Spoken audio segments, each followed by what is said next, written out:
The Idiot by Aleksandr Kuprin. Translated from Russian by Rosa Savary Graham and Stephen Graham. We were seated in a little park, driven there by the unbearable heat of the noonday sun. It was much cooler there than in the streets, where the paving stones, steeped in the rays of the July sun, burnt the soles of one's feet, and the walls of the buildings seemed red-hot.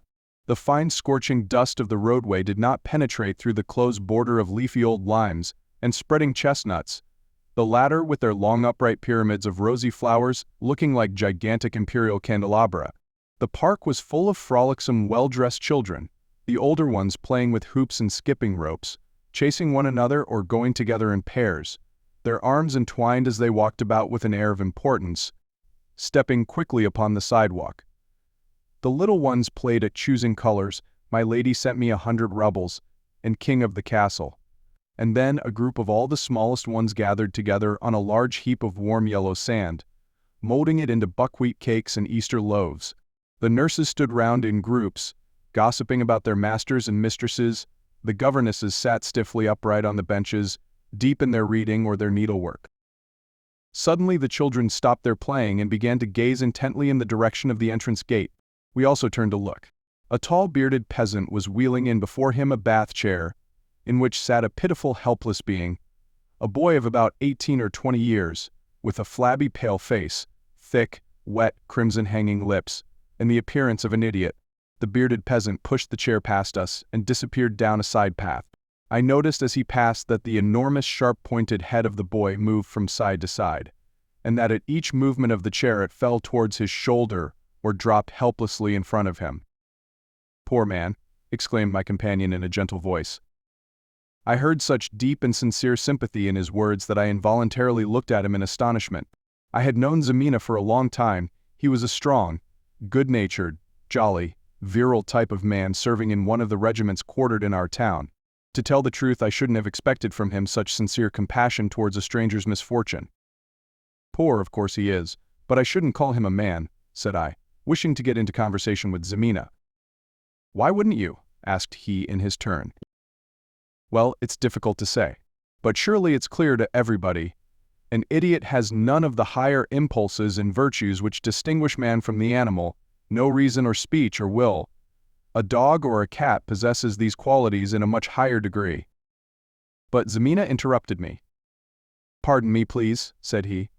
"I am deeply convinced, on the contrary, that idiots are not lacking in human instincts. These instincts are only clouded over. They exist deep below their animal feelings. You see, I once had an experience which gives me, I think, the right to say this. The remembrance of it will never leave me, and every time I see such an afflicted person I feel touched almost to tears. If you'll allow me, I'll tell you why the sight of an idiot moves me to such compassion." I hastened to beg him to tell his story, and he began. "In the year 18, in the early autumn, I went to Petersburg to sit for an examination at the Academy of the General Staff. I stopped in the first hotel I came to, at the corner of Nevsky Prospect and the Fontanka. From my windows I could see the bronze horses on the parapet of the Anechka Bridge. They were always wet and gleaming as if they had been covered over with new oilcloth.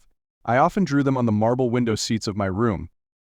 Petersburg struck me as an unpleasant place. It seemed to be always enveloped in a melancholy gray veil of drizzling rain. But when I went into the academy for the first time I was overwhelmed and overawed by its grandeur. I remember now its immense broad staircase with marble balustrades, its high-roofed amphitheatres, its severely proportioned lecture hall, and its waxed parquet floor, gleaming like a mirror, upon which my provincial feet stepped warily.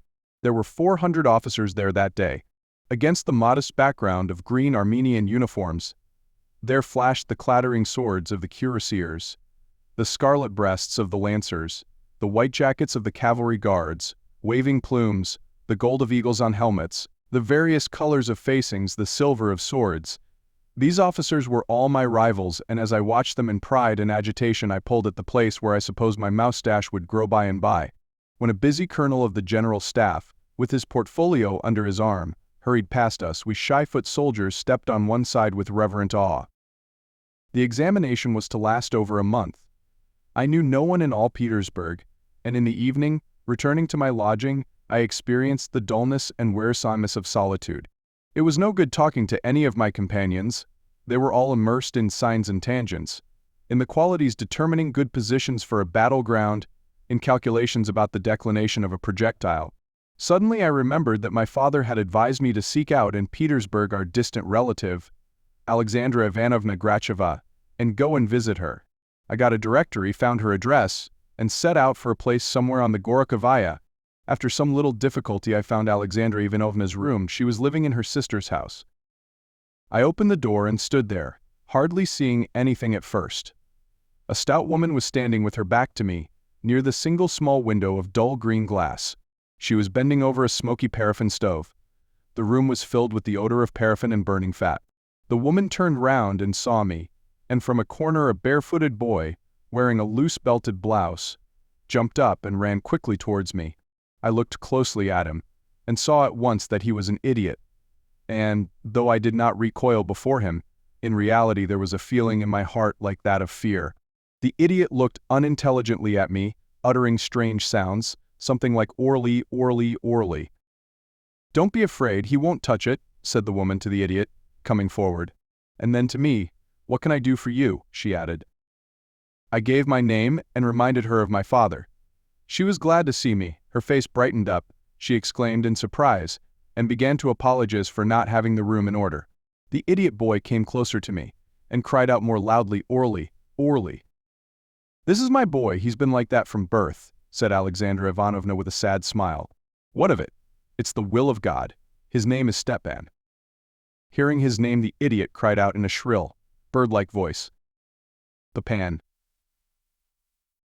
Aleksandra Ivanovna patted him caressingly on the shoulder.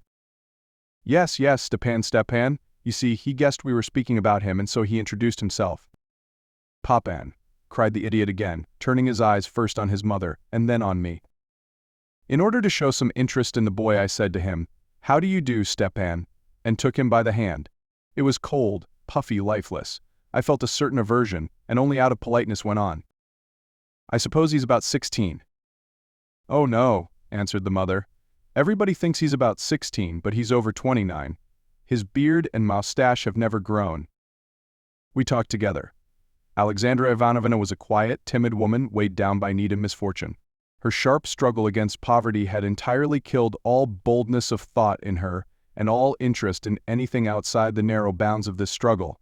She complained to me of the high price of meat, and about the impudence of the cab drivers, told me of some people who had won money in a lottery, and envied the happiness of rich people. All the time of our conversation Stepan kept his eyes fixed on me. He was apparently struck by and interested in my military overcoat. 3 times he put out his hand stealthily to touch the shining buttons, but drew it back each time, as if he were afraid. "Is it possible your Stepan cannot say even one word?" I asked. Aleksandra Ivanovna shook her head sadly. "No, he can't speak. He has a few words of his own, but they're not really words, just mutterings. For example, he calls himself Papin. When he wants something to eat, he says Mia. He calls money teki. Stepan," she continued, turning to her son, "where's your teki? Show us your teki." Stepan jumped up quickly from his chair, ran into a dark corner, and crouched down on his heels. I heard the jingling of some copper coins and the boy's voice saying "Orly, Orly," but this time in a growling, threatening tone. "He's afraid," explained the mother, "though he doesn't understand what money is. He won't let anyone touch it. You won't even let me? Well, we won't touch your money, we won't touch it." She went to her son and soothed him. I began to visit them frequently. Stepan interested me, and an idea came to me to try and cure him according to the system of a certain Swiss doctor, who tried to cure his feeble-minded patients by the slow road of logical development. He has a few weak impressions of the outer world and of the connection between phenomena, I thought. Can one not combine 2 or 3 of these ideas, and so give a 4th, a 5th, and so on? Is it not possible by persistent exercise to strengthen and broaden this poor mind a little? I brought him a doll dressed as a coachman. He was much pleased with it, and laughed and exclaimed, showing the doll and saying Papin. The doll, however, seemed to awaken some doubt in his mind, and that same evening Stepan, who was usually well disposed to all that was small and weak, tried to break the doll's head on the floor. Then I brought him pictures, tried to interest him in boxes of bricks, and talked to him, naming the different objects and pointing them out to him. But either the Swiss doctor's system was not a good one, or I didn't know how to put it into practice. Stepan's development seemed to make no progress at all. He was very fond of me in those days. When I came to visit them, he ran to meet me, uttering rapturous cries. He never took his eyes off me, and when I ceased to pay him special attention, he came up and licked my hands, my shoes, my uniform, just like a dog. When I went away, he stood at the window for a long time, and cried so pitifully that the other lodgers in the house complained of him to the landlady. But my personal affairs were in a bad way.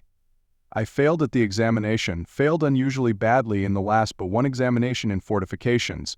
Nothing remained but to collect my belongings and go back to my regiment. I don't think that, in all my life, I shall ever forget that dreadful moment when, coming out of the lecture hall, I walked across the great vestibule of the academy. Good Lord! I felt so small, so pitiful, and so humbled, walking down those broad steps covered with gray felt carpet, having a crimson stripe at the side, and a white linen tread down the middle. It was necessary to get away as quickly as possible. I was urged to this by financial considerations. In my purse I had only 10 kopecks and one ticket for a dinner at a student's restaurant. I thought to myself, I must get my dismissal quickly and set out at once. Oh, the irony of that word dismissal! But it seemed the most difficult thing in the world.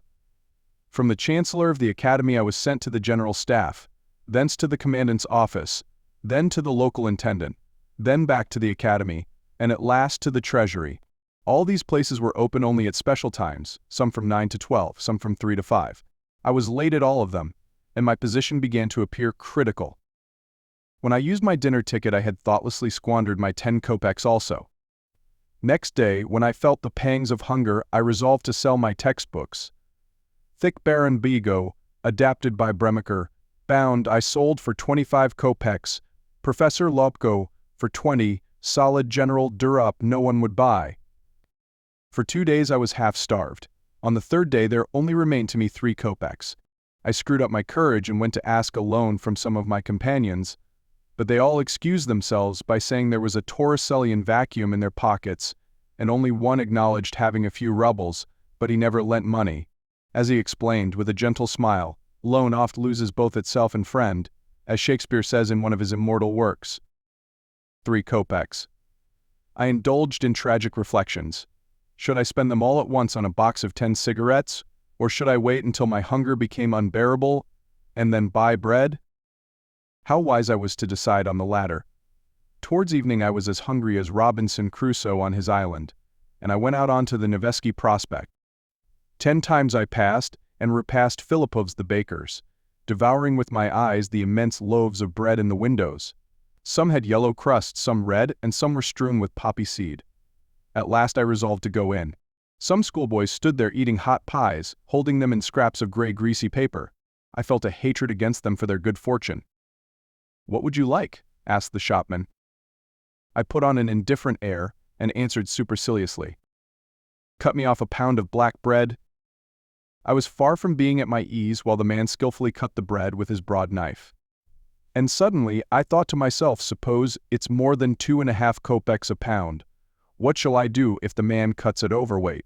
I know it's possible to owe 5 or 10 rubles in a restaurant, and say to the waiter, "Put it down to my account, please." But what can one do if one hasn't enough by 1 kopeck? Hurrah! The bread cost exactly 3 kopecks.